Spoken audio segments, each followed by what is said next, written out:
Hi everyone, welcome back to my channel. I'm so glad you decided to join me. My name is Stacey and I'm an infidelity recovery coach, and I specialize in helping the unfaithful in their affair and learn how to let go of their affair partner. So in this video, we're going to be talking about unexpected ways that will start an affair. A lot of times people, think that an affair starts when you're in the office with someone or someone you've been knowing forever. And I'm not saying that those things is not possible, because eventually it's going to get to the place where if you connect with someone, you're going to have an affair. But I want to share some ways that you may not realize sets us up for an affair. So I believe an affair starts long before the affair partner even shows up on the scene. So I listed out 4 ways that you can understand, or you can actually use these ways to identify where you're at right now, if you might be in this place and didn't realize that you're vulnerable to infidelity, so you can course correct. So one way that an affair starts is whenever we have unmet needs in our marriage and we lack communication. It will cause us to become resentful. And when we are resentful with our spouse or towards our spouse, that makes us vulnerable, because being resentful, we're not in a place where we want to receive. By the time we get to being resentful, we have a lot of anger built up.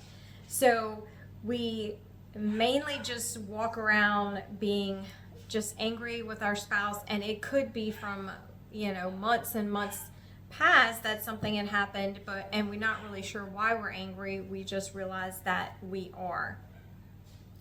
Unmet needs is a huge factor, or it plays a huge factor in if someone is going to be vulnerable to an affair or not, in my opinion, because whenever we have an unmet need, our brain can detect that void as a threat to our survival, so we go into survival mode. And if you have an insecure attachment style, that is when it will be triggered and you will actually become very vulnerable to having an affair.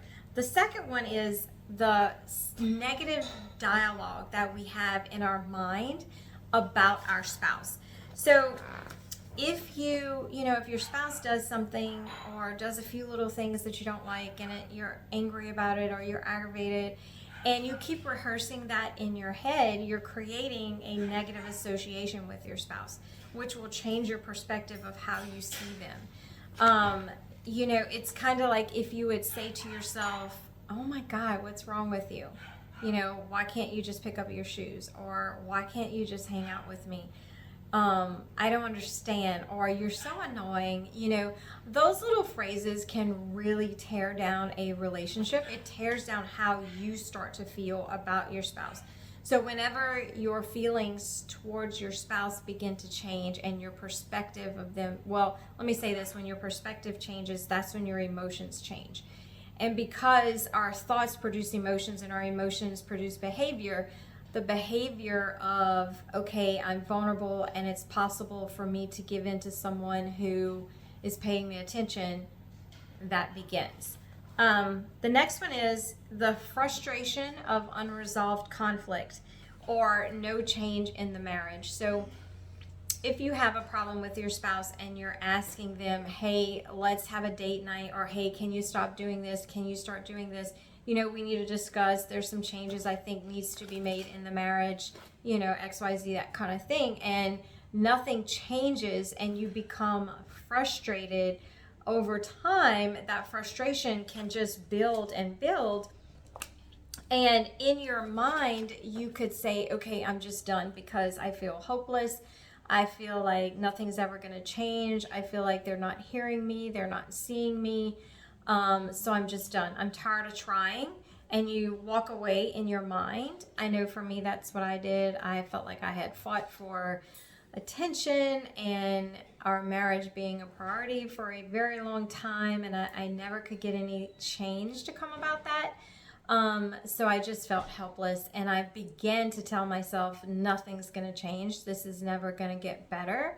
And because I had that belief, when the affair partner came on the scene and he seemed like he would be an active part in my life, I jumped on it and I was like, okay, yes, he's paying attention to me. He sees me, he hears me, and I think my husband has just checked out.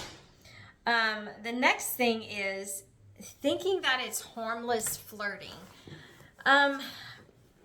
It's never harmless flirting, because if you see someone you're attracted to and you guys actually start flirting and you say, hey, I feel like we have a connection, maybe you're thinking this in your mind.